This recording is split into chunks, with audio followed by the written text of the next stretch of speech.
Hello friends, welcome to Essay Target MPPSC. Here this is me Sunil Rathod. I am going to discuss a very important topic. These topics are related to geography, the part of geography that is physical geography. और physical geography को यहाँ पर three parts में divide किया जाता है, जिसमें पहला पोर्शन होता है आपका जियोमॉर्फोलॉजी, जिसे आप बोलते हैं भू आकृति विज्ञान। दूसरा पार्ट क्लाइमेटोलॉजी होता है। तीसरा पार्ट आपका ओशनोग्राफी होता है। जो आज मैं आप लोगों के सामने बहुत ही महत्वपूर्ण टॉपिक डिस्कस करने जा रहा हूं, वो है आपका जियोमॉर्फोलॉजी, भू आकृति विज्ञान का भाग या हिस्सा कह सकते हैं आप लोग। तो किस बिंदु पर हम लोग आज चर्चा करेंगे, और वो टॉपिक होगा साथियों शेडो जोन ऑफ अर्थ। ये शेडो जोन जो है आपका भूकंपी तरंगों से संबंधित है, यानी कि shadow zone of earth wave on earth. तो अर्थ की सरफेस पर हम लोग एक भूकंपीय तरंगों का छाया क्षेत्र को समझेंगे कि आखिर यह कैसे बनता है और क्या इसकी प्रमुख विशेषता है। तो तैयार हो जाए साथियों, आ जाइए समझने के लिए बहुत ही आसान तरीके से। मैं आप लोगों के लिए इस प्रकार के जो वीडियोस लेकर आ रहा हूं, इसका मकसद यही है कि जहां पर विद्यार्थियों को कठिनाइयां होती है समझने में कि आखिर ऐसा हो कैसे रहा है, उसी को मैं बहुत आसान तरीके से आपके सामने पेश कर रहा हूं। तो साथियों, मेरी आपसे भी गुजारिश होगी कि ज्यादा से ज्यादा इस प्रकार के वीडियोस की लिंक आप लोग अपने मित्रों तक शेयर करते रहे और बताएं कि आखिर इस प्रकार से पढ़ा जाता है। और मैं अपनी सेवाएं, जैसा कि आप लोगों को पता है, ललितपुर से मैं आप लोगों का यह वीडियो रिकॉर्ड कर रहा हूं। ललितपुर से ही मैं आप लोगों के लिए संकल्प आईएएस संस्थान में ऑफलाइन क्लासेस की सेवाएं दे रहा हूं। ये आप लोगों को पता होगा, नहीं पता है तो मैं आप लोगों को बतला देता हूं। संकल्प आईएएस अकेडमी, जो कि आपका ललितपुर में इसका मेन हेडक्वार्टर है, और यहीं पर यह ऑफलाइन क्लासेस संचालित भी हो रही है। तो जहां पर मैं आप लोगों के लिए यूपीएससी, स्टेट पीसीएस, साथ ही साथ में वन एग्जाम्स में आप लोगों का जीएस में ज्योग्राफी खंड को मैं ही पढ़ा रहा हूं उसमें। तो आप लोग यदि इंटरेस्टेड है, ज्योग्राफी पढ़ना चाहते हैं, ऑफलाइन क्लासेस में आकर पढ़ना चाहते हैं, तो आप अपने आसपास क्षेत्र के हैं ललितपुर से, तो आप लोग जरूर पधारिएगा संकल्प आईएएस अकेडमी में। बाकी आप लोगों को इस चैनल के माध्यम से हम लगातार आपसे जुड़े रहेंगे। और आपको पता है, आप लोगों ने इस वीडियो की स्टार्टिंग में ही देखा होगा, इसका टैग लाइन है मिशन फॉर सिलेक्शन और पाथ ऑफ सक्सेस, यानी कि ये सफलता का वह पथ है जो आपको एक मिशन के तौर पर मैंने जिसे शुरू किया था, मिशन फॉर सिलेक्शन। तो let's start. Today we are going to discuss shadow zone of earth, यानी कि पृथ्वी पर बनने वाला भूकंपी तरंगों का छाया क्षेत्र। सबसे पहले साथियों, इसमें एक बात हमें समझना होगी कि ये भूकंपी तरंगों का छाया क्षेत्र ठीक है अपनी जगह, लेकिन यहां पर एक शब्द लिखा है जैसे कि आपका भूकंपी तरंग। ये जो भूकंपी तरंग है, तो भूकंपी तरंग सामान्यतः तीन प्रकार की होती है। क्या कहा मैंने? भूकंपी तरंग जो होती है वो तीन प्रकार की होती है। सब तीन प्रकार कौन कौन से, तो इधर देखिएगा जरा। पहला प्रकार जो होता है, जिसे आप बोलते हैं पी वेव बोलते हैं, यानी कि प्राथमिक तरंग बोलते हैं। दूसरा होता है आपका एस वेव, यानी कि इसे कहा जाता है सेकेंडरी वेव या द्वितीयक तरंग। और तीसरा होता है आपका जिसे कहा जाएगा लव वेव या एल वेव कहा जाएगा, इसे लॉन्ग वेव भी कहा जाता है। ये आपको ध्यान में रखना है।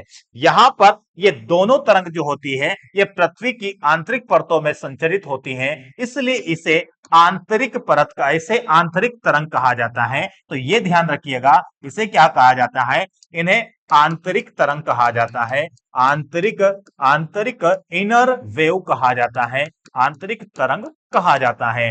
जबकि जो लॉन्ग वेव है, ये केवल सरफेस पे ही प्रवाहित होती है, तो इसे कहा जाता है धरातलीय धरातलीय धरातलीय तरंग कहा जाता है। इतनी बात तो मेरे ख्याल से आप लोगों को क्लियर हो गई होगी।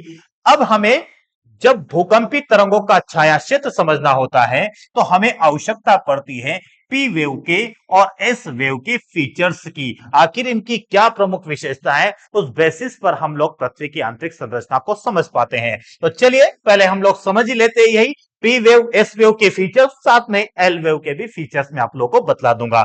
चलिए यहां पर आप लोग देखिएगा, यहां पर मैंने एक डायग्राम आप लोगों के लिए बना रखा है, लेकिन इसके माध्यम से मैं आप लोगों को कई महत्वपूर्ण बातें समझाना चाहूंगा।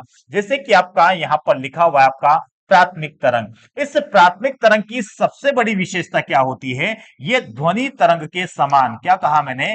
ध्वनि यानी कि साउंड वेव जो होती है आपकी, ध्वनि तरंग के समान, ध्वनि तरंग के समान ये आपका अनुदैर्घ्य, क्या कहा मैंने? अनुदैर्घ्य प्रकार की तरंग है। ये अनुदैर्घ्य तरंग है। अनुदैर्घ्य तरंग को क्या कहा जाता है? इसे कहा जाता है लॉन्गिट्यूडनल, लॉन्गिट्यूडनल, लॉन्गिट्यूडनल, लॉन्गिट्यूडनल आपकी क्या है? वेव है। ये लॉन्गिट्यूडनल वेव हो जाती है, लाइक ए साउंड वेव। ठीक है, यानी कि इसमें जो होता है, इसके संचरण के लिए, इसका जब संचरण होता है यानी कि इसका जब फ्लो होता है, मूवमेंट होता है, तो संचरण में इसमें दो प्रकार की स्थिति निर्मित होती है। जैसे कि अगर डेंस लाइन होगी तो उसे आप लोग बोलेंगे संपीड़न, अगर यहां पर डेंस लाइन नहीं होगी तो उसे आप विरलन बोलेंगे। तो विरलन और डेंस लाइन जैसे आ जाएगी आपकी, तो इसे आप बोलेंगे संपीड़न। तो विरलन और संपीड़न के माध्यम से इन तरंगों का क्या होता है? संचरण होता है। तो यह ध्वनि तरंग के समान अनुदैर्घ्य तरंग है, जिसे लॉन्गिट्यूडनल वेव कहा जाता है, और इसका संचरण विरलन और संपीड़न के तौर पर होता है। इतनी बात क्लियर है। और इसी प्रकार अगर एस वेव की बात की जाए तो ये एस वेव जो होती है, ये प्रकाश तरंग के समान, क्या कहा मैंने? प्रकाश यानी कि लाइट वेव के समान, प्रकाश तरंग के समान यह आपका अनुप्रस्थ तरंग है। कैसी है? अनुप्रस्थ तरंग है। प्रकाश तरंग के समान अनुप्रस्थ तरंग है, जिसे आप लोग ट्रांसवर्स क्या कहेंगे? ट्रांसवर्स, ट्रांसवर्स, ट्रांसवर्स वेव कहा जाता है। इसे ट्रांसवर्स वेव कहा जाता है, जो कि प्रकाश तरंग के समान है। इसका जो संचरण होता है, इसका जो संचरण होता है साथियों, वो देखिएगा जरा, इसका संचरण, इसके संचरण जो होता है, संचरण होता है तो इसमें श्रृंग और गर्त का निर्माण होता है।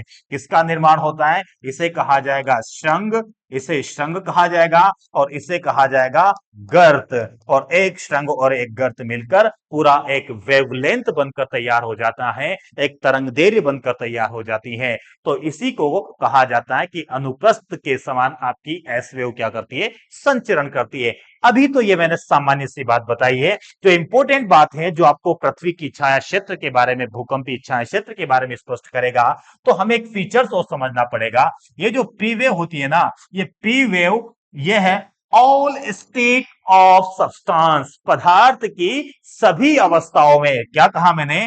पदार्थ की, पदार्थ, पदार्थ की सभी अवस्था, पदार्थ की सभी अवस्था, ध्यान रखना, पदार्थ की सभी अवस्था में गमन करती है। क्या करती है? गमन करती है। पदार्थ की सभी अवस्था में गमन करती है, चाहे आपका वह सॉलिड हो, चाहे आपका सॉलिड हो, चाहे आपका लिक्विड हो, चाहे आपका लिक्विड हो, चाहे आपका गैसेस फॉर्म में हो, सभी अवस्थाओं में यह गमन करती है। जबकि एस वेव की अगर बात की जाए तो केवल, केवल ठोस माध्यम में, केवल सॉलिड माध्यम में ही पदार्थ, सॉलिड माध्यम, सॉलिड माध्यम में ही क्या करती है? सॉलिड माध्यम में गमन, केवल सॉलिड माध्यम में क्या कर सकती है? गमन कर सकती है। तो यही सबसे महत्वपूर्ण विशेषता है, जो आपको भूकंपी तरंगों के छाया क्षेत्र को स्पष्ट कर देगी। ठीक है। और ये जो आपकी लॉन्ग वेव है, ये आपका अनुप्रस्थ भी होती है, ये आपका यानी कि लॉन्गिट्यूडनल भी है, और साथ में आपका ट्रांसवर्स भी है। तो दोनों प्रकार की आपकी लॉन्ग वेव, और साथ ही साथ में यह केवल धरातल पर चलती है, सरफेस पर चलती है। तो सरफेस पर चलती है, तो इसलिए हमने इसको लॉन्ग वेव कहा। और साथ ही साथ में पी तरंग जो होती है, इसकी स्पीड ज्यादा होती है सबसे ज्यादा, लेकिन इसकी इंटेंसिटी कम होती है। इंटेंसिटी, ध्यान रखना, स्पीड सबसे ज्यादा, इंटेंसिटी सबसे कम। इसकी मध्यम होता है, मध्यम स्पीड, मध्यम इंटेंसिटी, जबकि यहां पर इंटेंसिटी सबसे हाई होती है और स्पीड सबसे लो होती है। एक और ये विशेषता आप लोग याद करना चाहे, नोट करना चाहे तो कर सकते हैं। लेकिन जो मैं आपको समझाना चाह रहा हूं, आज के टॉपिक का जो डिस्कशन का टॉपिक जो मैंने रखा है, उसमें आपको सबसे महत्वपूर्ण यही बात ध्यान रखना है कि पदार्थ की सभी अवस्था में गमन करती है। ज्यादा स्पीड इसकी सॉलिड में होती है, उससे कम स्पीड लिक्विड में होती है, सबसे कम स्पीड गैसेस में होती है। और यह एस वेव केवल सॉलिड माध्यम में ही गमन करती है। यहीं से तो स्पष्ट होगा, पता चलेगा कि पृथ्वी के अंदर कहां पर गमन करती है। ठीक है, चलिए आगे बढ़ते हैं। और कुछ महत्वपूर्ण बातें मैं आप लोगों को बताना चाहूंगा। जरा यहां पर पहले एक मैं ब्लैंक स्लाइड लेता हूं, उसमें मैं आप लोगों को स्पष्ट करता हूं। इधर देखिएगा, ये मैंने एक ब्लैंक स्लाइड लिया और इसमें हमें एक चीज ये समझना है कि आखिर इस पृथ्वी पर जब भूकंप की उत्पत्ति होती है, पृथ्वी पर क्या कहा मैंने, जब पृथ्वी पर भूकंप की उत्पत्ति होती है, ध्यान रखना ये आपका सर्कल मैंने बना दिया, ठीक है। इस पे देखिएगा, ये पृथ्वी का सेंटर पॉइंट हो गया, क्लियर हुआ। अब इस पृथ्वी पर ध्यान रखना, जब भी भूकंप की उत्पत्ति होती है तो पृथ्वी की आंतरिक परतों में, पृथ्वी की आंतरिक परतों में ध्यान रखना, यह वह बिंदु है यानी कि जहां पृथ्वी की या पृथ्वी के आंतरिक भाग में जहां सर्वप्रथम भूकंप की या जहां सर्वप्रथम भूकंप की उत्पत्ति होती है, उत्पत्ति होती है,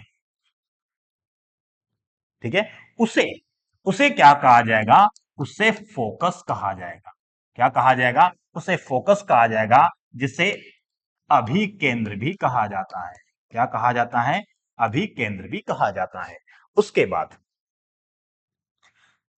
यहां पर देखिएगा, ये जो पॉइंट है इसको कहा जाता है पृथ्वी की सतह पर, पृथ्वी की सरफेस यानी कि सतह पर, सतह पर जहां सर्वप्रथम भूकंपीय तरंगों की, भूकंपीय तरंगों की उत्पत्ति होती है। क्या लिखेंगे कि पृथ्वी की सतह पर वह क्षेत्र जहां सर्वप्रथम भूकंपी तरंगों की उत्पत्ति होती है, उसे एपी सेंटर कहा जाता है। क्या कहा जाता है, एपी सेंटर कहा जाता है, जिसे हिंदी में आप लोग अधिकेंद्र बोल सकते हैं, अधिकेंद्र बोला जाता है। क्लियर हुआ, ये शब्द याद रखिएगा कि एपी सेंटर किसे कहा जा रहा और अभिकेंद्र किसे कहा जा रहा। एक और बात यहां पर समझ लीजिए कि इन दोनों के बीच में ध्यान रखना, फोकस से पृथ्वी की सतह पर, यह पृथ्वी की सतह है, फोकस से पृथ्वी की सतह पर स्थित न्यूनतम दूरी पर वह बिंदु जहां पर सबसे पहले भूकंपीय तरंगों की उत्पत्ति होती है, उसे एपी सेंटर कहा जाता है। और इसी एपी सेंटर से ही, इसी एपी सेंटर से ही एक बात समझ लेना, इसी एपी सेंटर से ही साथियों इस प्रकार से पृथ्वी के चारों ओर तरंग का फिर क्या होता है, संचरण होता है। इस प्रकार से तरंगे पूरे पृथ्वी पर संचरित करती है, इसी एपी सेंटर से, ध्यान रखना, इसी एपी सेंटर से पूरी पृथ्वी पर यह तरंगे क्या करती है, ऐसे प्रवाहित होती हैं। इसी के बेसिस पर तो मैं आपको समझाऊंगा कि कहां पर भूकंपी तरंगे दिखाई नहीं देती है, उसको भूकंपीय तरंगों का छाया क्षेत्र कहा जाता है। चलिए अब हम समझते हैं कि आखिर भूकंपी तरंगों का छाया क्षेत्र क्या होता है। तो सबसे पहले मैं एक बात और बता देता हूं, यहां पर जो भूकंपी तरंगों का छाया क्षेत्र आप समझना चाह रहे हैं, तो यहां पर देखिएगा जरा, यहां पर मैं हेडिंग बना रहा हूं शेडो जोन ऑफ, देखिएगा यहां पर shadow zone of earthquake, earthquake waves on earth surface,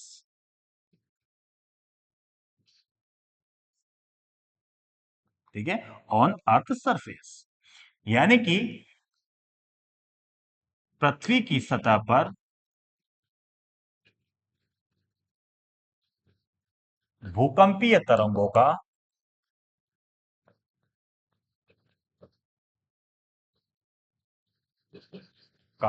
छाया क्षेत्र।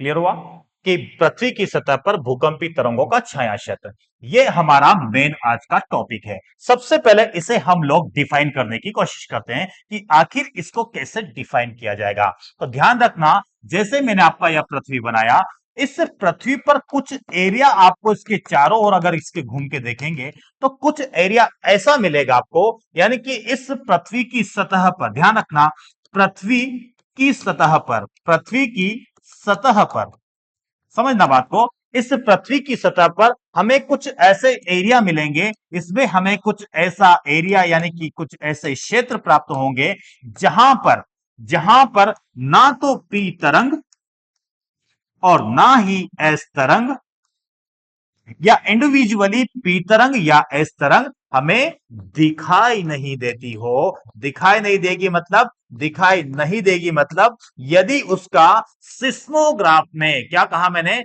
सिस्मोग्राफ में, सिस्मोग्राफ में अगर उसका मापन नहीं हुआ तो समझ लेना वहां पर किसी प्रकार की भूकंपी तरंग उत्पन्न नहीं हुई। तो उसी क्षेत्र को क्या कहा जाता है, भूकंपी तरंगों का छाया क्षेत्र कहा जाता है।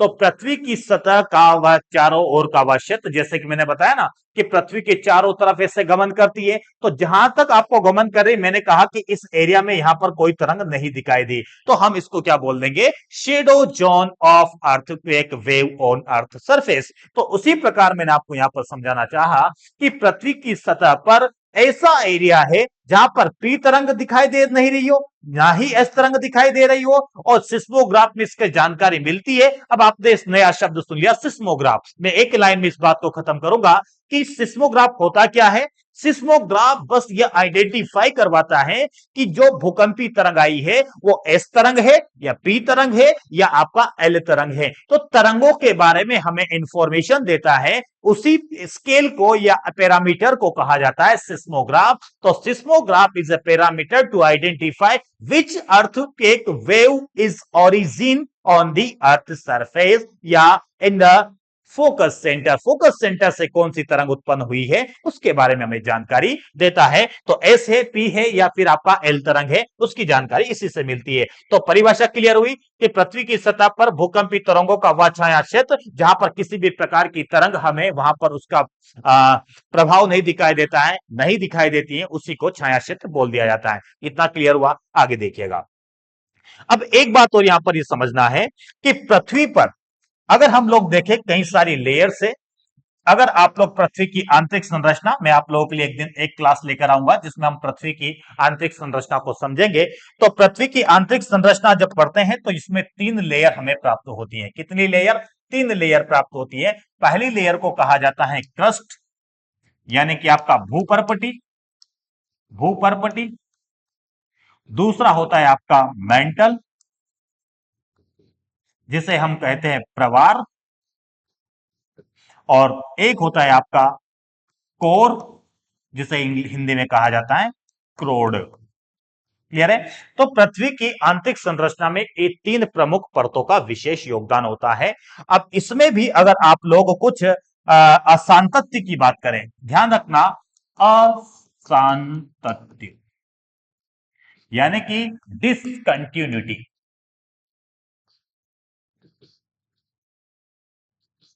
डिसकंटिन्यूटी जो होता है उसी को असांतत्य कहा जाता है। ये एक प्रकार का ट्रांजिशन एरिया होता है, ट्रांजिशन एरिया होता है, यानी कि संक्रमण क्षेत्र होता है।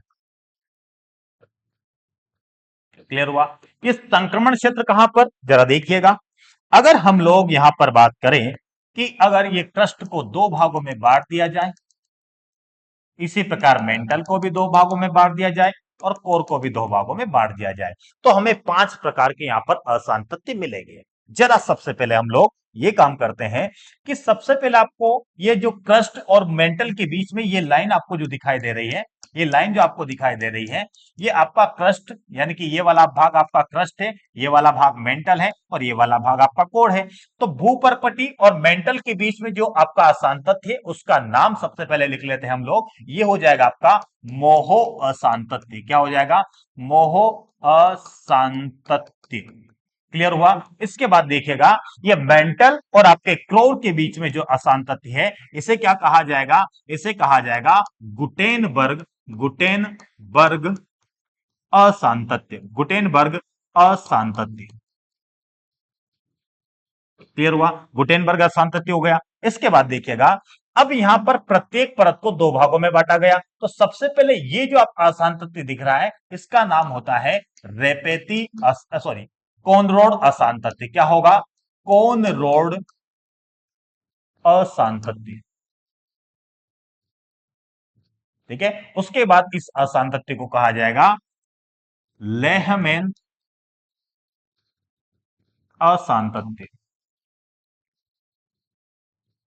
उसके बाद ये आसान तत्व आपका क्या हो जाएगा? इसको कहा जाएगा, सॉरी, ये हो जाएगा आपका रेपेती आसान तत्व। रेपेती आसान तत्व। और ये आपका हो जाएगा लेहमैन आसान तत्व।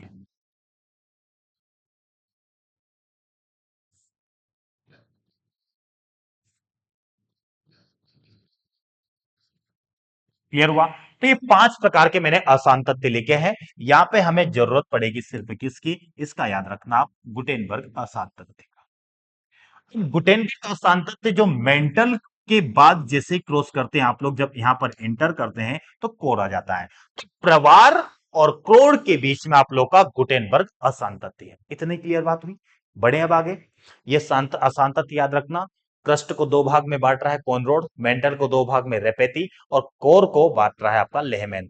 और मेंटल और क्रस्ट को अलग कर रहा है आपका मोहो, मेंटल और कोर को अलग कर रहा है गुटेनबर्ग। और इसी गुटेनबर्ग के आधार पर हमें समझ में आएगा पृथ्वी की विभिन्न अवस्था, विभिन्न अवस्था का पता चलेगा इससे। वो कैसे चलेगा, जरा आगे देखिएगा। यहां पर देखिएगा, मैं एक डायग्राम और बनाऊंगा आपको लिए यहां पर। इस डायग्राम से आप लोग और अच्छे से समझ पाएंगे, मैं भरोसा करता हूं अपने हाथ से बने हुए मैप पर। तो यहां पर देखिएगा जरा, ये आपकी अर्थ हो गई। ठीक है। एक और बना लेता हूं, इसमें अगर बन जाए सही साट तो।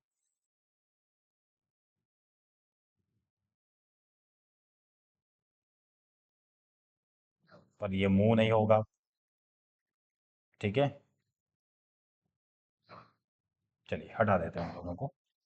इधर देखिएगा, बीच वाला मैं खुद बना देता हूं इसमें।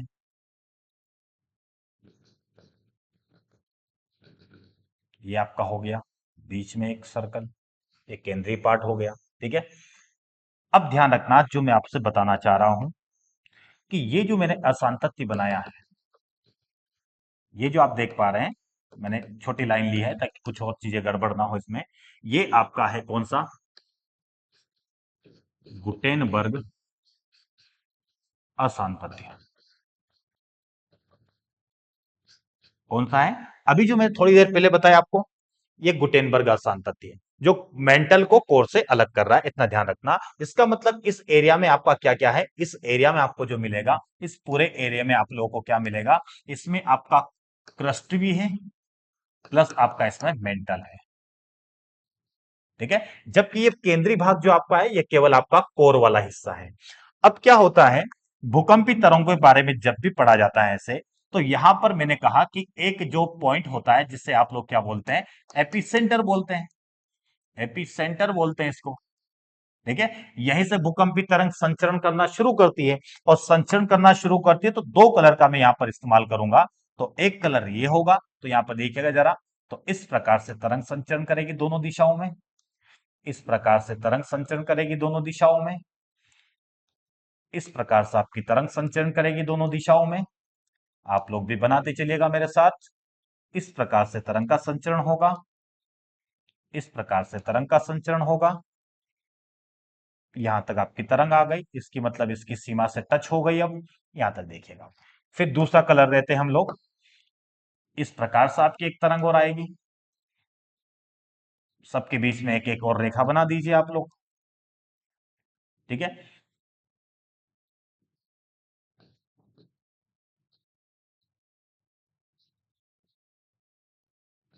क्लियर हुआ? अब यहां पर हम बता देते हैं, जो इस कलर में मैंने बनाया है वो आपकी पी वेव है, और जो मैंने इस कलर में लिखा है वो आपकी कौन सी हो जाएगी? S wave. क्लियर है?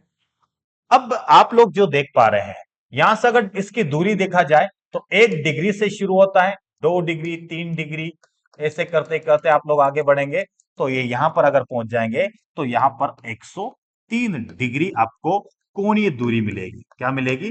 कोणीय दूरी मिलेगी। और कहां से ये कोणीय दूरी? इस पॉइंट से। इसी प्रकार इधर भी आपका 1 डिग्री, 2 डिग्री, 3 डिग्री, ऐसे आप लोग आगे बढ़ेंगे यहां पर तो लगभग आपका यहां पर 103 डिग्री कोणीय दूरी यहां पर भी आपको प्राप्त हो जाएगी। दोनों दिशाओं से चलते हैं यहां पर आपको मिल जाएगा 180 डिग्री। इधर से भी 180, इधर से भी 180, टोटल आपका 360, एक सर्कल कंप्लीट। ठीक है, तो पूरी पृथ्वी पर हमने देखा 103 डिग्री कोणीय दूरी तक हमें पी तरंग और एस तरंग दोनों सतह पर दिखाई दे रही है। तो ये तो किसी प्रकार का छायांकित भाग नहीं होगा। अब जैसे ही तरंगे आपका किसको पार करती हैं, जैसे ही आपका, जैसे कि मैंने कहा एस तरंग और पी तरंग की पहले बात करते हैं। जैसे पी तरंग इसके अंदर इंटर करती है तो इसकी स्पीड क्या हो जाती है? कम हो जाती है। जैसे ही बाहर निकलती है स्पीड फिर बढ़ जाती है। फिर यहां पर देखिएगा, जैसे इसके अंदर प्रवेश करती है स्पीड कम हो जाती है, जैसे ही बाहर निकलती है स्पीड बढ़ जाती है। ये स्पीड अंदर कम क्यों हुई? और दूसरी बात यह है कि जो एस तरंग है वो एस तरंग आई और यहीं रुक गई, एस तरंग आई और यहीं रुक गई, आगे नहीं जा पाई। यानी कि इस गुटेनबर्ग अशांतत्य जो यहां पर लिखा हुआ है, ये गुटेनबर्ग अशांतत्य जो लिखा है, इस गुटेनबर्ग अशांतत्य को एस तरंग तो पार कर लेती है, एस वेव इसे पार कर जाती है, लेकिन जो सॉरी पी तरंग तो इसे पार कर जाती है, पी तरंग इसे क्या कर जाती है? पार कर जाती है। लेकिन एस तरंग जो है, एस वेव जो है, इसको पार नहीं कर पा रही है।